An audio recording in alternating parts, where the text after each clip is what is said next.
I've always been good friends with one of my cousins, Cole, who's the same age I am.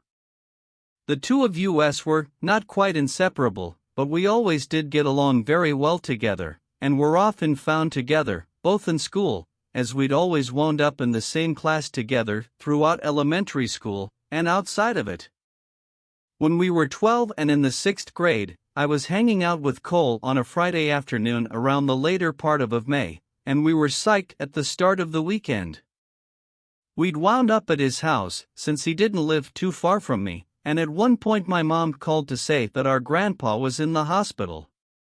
While the issue with our grandpa wasn't expected to be life-threatening, he was being kept at the hospital overnight for observation, and both my parents and Cole's were planning on staying with him and Grandma at the hospital, since my mom and her sister were the two of their sibling who lived close by.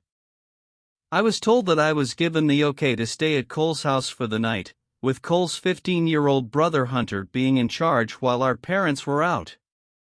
This was fine by us. I got along well enough with Hunter, and he was never the bossy older brother/cousin that some of my other friends said they had to put up with. We ordered out for pizza, and enjoyed goofing off as boys that age tend to do. At around 9 or so, there was a knock at the front door, and Cole went to answer it. I was a bit curious as to who it could be at that time of the night, and so I watched from a ways back. At the door were two older guys. They said that they were with the city and that they were investigating reports about the water pressure supposedly being bad in the neighborhood. They asked Cole if his parents were home, and when Cole said they were unavailable at that moment, which we were told to say to strangers if our parents weren't home, the guys started asking a bunch of questions about how the water pressure was in the house and if they could come inside to check. Hunter came over at that point and politely told the guys that the water pressure was fine and perhaps they should move on to check on other homes in the neighborhood. The guys seemed reluctant to leave, but turned and walked away after Hunter started closing the door. After the door was shut, we looked at each other and shrugged, but didn't think too much of it after that and went back to goofing off. Eventually, we decided to go to bed. Cole and Hunter shared a bedroom, and we all agreed that I'd sleep in there with them, rather than me hitting the sack on the couch or something like that, so that we could talk while we fell asleep, and Hunter grabbed a sleeping bag out of their camping supplies for me. When we got into their bedroom, they stripped down to their briefs, and I remembered Cole had mentioned to me once a while back that they had started sleeping in just their underwear.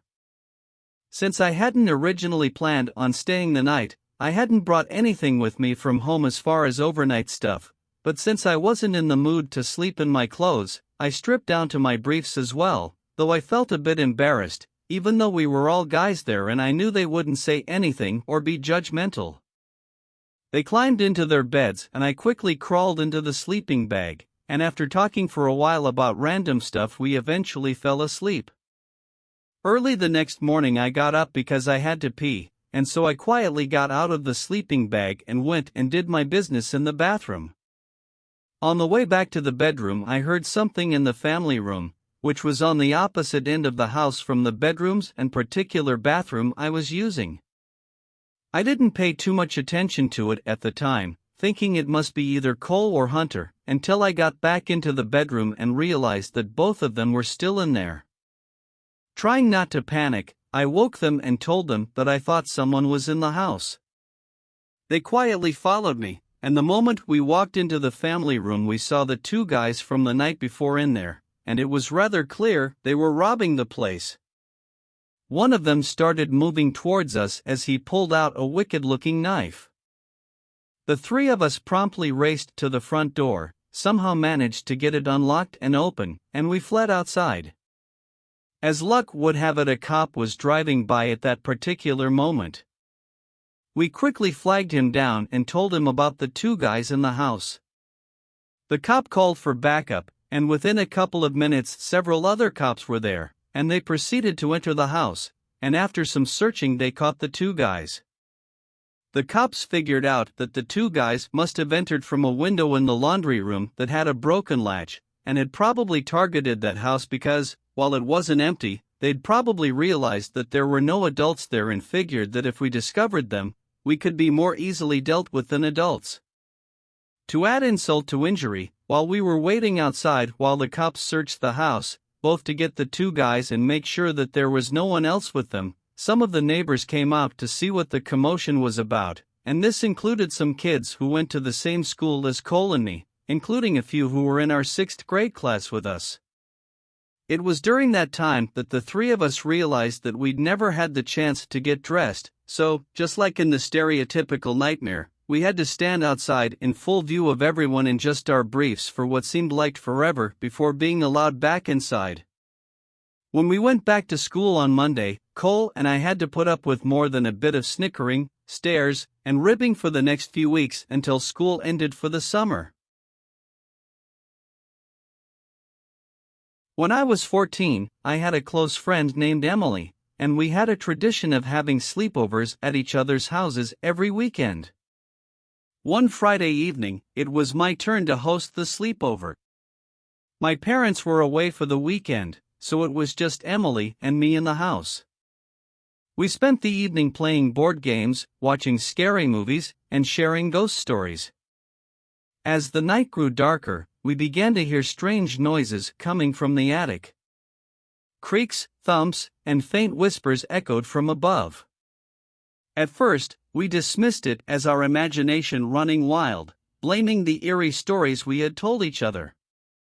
However, the noises persisted and even grew louder, making it impossible to ignore. We decided to investigate, cautiously climbing the stairs to the attic entrance. The pull-down ladder creaked as we unfolded it, revealing the darkness above. With a flashlight in hand, I ascended into the attic first, while Emily nervously stayed behind. The attic was dusty and filled with old boxes and forgotten belongings. As I shone my flashlight around, I caught a glimpse of something unsettling: an old, weathered Ouija board, covered in cobwebs and sitting in the corner. As I approached the Ouija board, my flashlight flickered and then died, plunging me into darkness. Panic set in as I fumbled for my phone to use its flashlight feature. When the light returned, I noticed that the Ouija board's planchette was now moving on its own, spelling out eerie messages. Terrified, I screamed for Emily to get out of the attic, but before she could descend, the attic door slammed shut with a deafening thud. We were trapped in the attic, surrounded by the chilling messages the Ouija board was spelling out. In a state of fear and desperation, we tried to communicate with whatever entity was manipulating the board. It spelled out disturbing and cryptic messages, making us more terrified with each passing minute. Shadows danced around the attic, and ghostly whispers filled the air. Hours passed, and we remained trapped in that eerie attic with no sign of escape. The Ouija board seemed to have unleashed something sinister, and our sleepover had turned into a nightmarish ordeal. We could only hope that someone would come to our rescue before it was too late. As we huddled together in the darkness, the Ouija board continued to move on its own, spelling out words that sent shivers down our spines. It spoke of a malevolent presence that had been trapped in the attic for decades, seeking to possess the living. Emily and I held hands, praying for a way out of our horrifying predicament. Outside the attic, the house was eerily silent, as if time had stood still. We knew we couldn't rely on anyone coming to our aid, and our only hope was to confront the entity that haunted the attic. The planchette on the Ouija board spelled out instructions for a ritual, a way to banish the malevolent spirit. With trembling hands, we followed the instructions, lighting candles and drawing symbols on the attic floor. The atmosphere grew heavy with dread as we chanted incantations from the Ouija board. The planchette moved violently, as if the entity was resisting our efforts. Suddenly, a gust of frigid wind swept through the attic, extinguishing the candles and plunging us into total darkness once more. We could feel a presence moving closer, its malevolence palpable. Emily and I clung to each other, fear threatening to consume us. But then, in the darkness, a faint glimmer of hope appeared. A soft, ethereal voice whispered in our ears, guiding us through the ritual. With renewed determination, we relit the candles and continued the incantations. The entity's resistance grew weaker, and we could sense its desperation. Finally, with a blinding flash of light and a deafening roar, the entity was banished from the attic. We collapsed onto the attic floor, physically and emotionally drained. The Ouija board was still, and the malevolent presence had dissipated. We waited in the attic for what felt like hours, making sure the entity was truly gone. When we finally mustered the courage to open the attic door, we found the house bathed in the soft light of dawn. It was as if the night's horrors had never occurred. Relieved and exhausted, we made our way downstairs and vowed never to touch a Ouija board again. Our sleepover had transformed into a nightmarish ordeal, but it had also taught us the power of courage and determination in the face of supernatural forces. We never spoke of that night to anyone, fearing that they wouldn't believe our harrowing experience. But the attic was forever sealed, and the Ouija board was buried deep in the backyard, never to be unearthed again. Years later, Emily and I remain close friends, bound by the shared secret of that terrifying sleepover. We both know that some things are better left undisturbed, and that the supernatural world holds mysteries that are best kept hidden in the shadows. It was the summer of our 15th year, and my best friend, Mark, and I had planned a sleepover at his family's cabin in the remote woods. We were both avid campers and had spent countless weekends exploring the wilderness, but this trip would be different. Little did we know that our adventure would turn into a nightmarish ordeal that would haunt us for the rest of our lives. The cabin was nestled deep within the dense forest, far away from civilization. Mark's family used it as a getaway during the summer months, and we had always dreamed of spending a night there on our own. Our parents had finally given us permission, and we eagerly packed our camping gear, excited for a night of stargazing and ghost stories. We arrived at the cabin in the late afternoon, the sun still high in the sky. The place was idyllic, surrounded by towering pine trees and a crystal-clear lake nearby. We unloaded our supplies, set up our tents outside the cabin, and prepared for an unforgettable night. As the day turned to evening, we gathered firewood and kindling for a campfire. We started a crackling fire, the warm glow casting eerie shadows on the trees. We roasted marshmallows and exchanged ghost stories, just like we had done on countless camping trips before. Little did we know that this time, the stories would feel much too real. Around midnight, we decided to venture into the cabin to grab some snacks and drinks. The moon was nearly full, bathing the woods in silver light. We couldn't help but notice the cabin's aged appearance, its weathered wood and creaky porch. But its rustic charm added to the allure of our adventure. Once inside, we noticed something odd. The air inside the cabin felt unusually cold, even for a summer night. We brushed it off, attributing it to the cabin's age and the fact that we had left the windows open earlier. We grabbed some snacks from the pantry and made our way back outside, returning to the warmth of our campfire.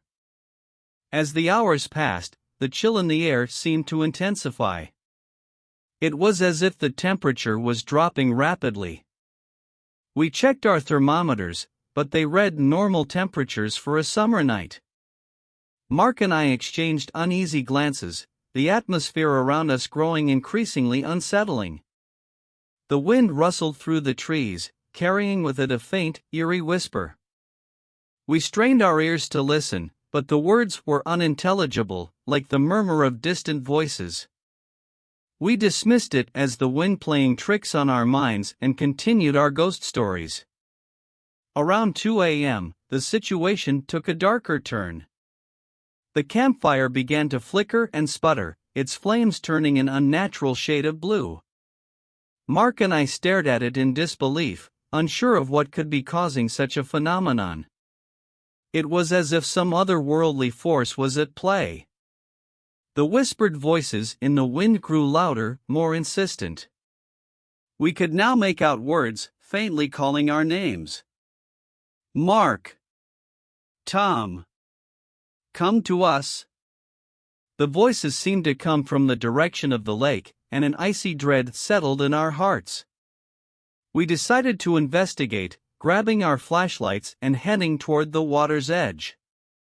The moonlight reflected off the calm surface of the lake, casting an eerie glow. As we approached, we saw something that sent shivers down our spines. Out on the water, floating in a small boat, were two figures draped in tattered, white robes. Their faces were obscured by hooded cowls, and they seemed to be chanting in a language we couldn't understand. The boat moved slowly, almost ethereally, across the lake. We called out to them, demanding to know who they were and what they were doing on our family's property. But they didn't respond, their eerie chanting continuing unabated. We decided to get closer, but as we stepped into the shallow water, an unnatural cold enveloped us. It was as if the lake itself had turned to ice, numbing our legs and making it nearly impossible to move forward. We watched in horror as the figures in the boat turned to face us, their eyes glowing with an otherworldly light. They extended their bony, skeletal hands toward us, beckoning us to join them in the boat. Terror seized us, and we stumbled backward, desperately trying to break free from the icy grip of the lake. The figures in the boat continued their chanting, their voices growing louder and more menacing. It was a cacophony of unintelligible words that sent chills down our spines. Just as we thought we couldn't escape, a powerful gust of wind swept across the lake, pushing us back to the shore. We scrambled to our feet and raced back to the cabin, our hearts pounding with fear. Once inside, we locked the door and barricaded it with furniture, unsure of what we had just witnessed. The whispers in the wind continued, growing louder and more sinister. It was as if the very woods themselves were alive with malevolent intent. We sat in the dimly lit cabin, our flashlights casting long shadows on the walls. We couldn't make sense of what had just happened. Who were those figures on the lake, and what did they want from us? The cabin's temperature continued to drop, and we could see our breath in the frigid air. Hours passed, and exhaustion overtook us. We knew we couldn't stay awake forever, but the fear of what lurked outside the cabin kept us on edge. As dawn approached, the whispers in the wind finally began to fade, and the temperature inside the cabin returned to normal. With the first light of morning, we cautiously opened the cabin door and ventured outside. The lake was calm and peaceful, as if nothing had happened. There was no sign of the figures or the boat. It was as if the night's horrors had been erased by the dawn. We packed our belongings quickly and left the cabin, vowing never to return. The memory of that night would haunt us forever, a chilling reminder that there are forces in the world beyond our understanding. As we drove away from the cabin, we couldn't help but glance back one last time. The forest seemed to close in around the cabin, as if nature itself sought to reclaim the secrets hidden within its depths. Years have passed since that fateful night, but Mark and I still share the unshakable belief that we encountered something supernatural in those woods. We may never know the true nature of the figures on the lake or the whispered voices in the wind, but one thing is certain: some mysteries are best left untouched, and some places are best left unexplored. To this day, the memory of our ill-fated sleepover serves as a chilling reminder that the line between the natural and the supernatural is thinner than we could ever imagine, and that there are forces in the world that defy explanation and understanding.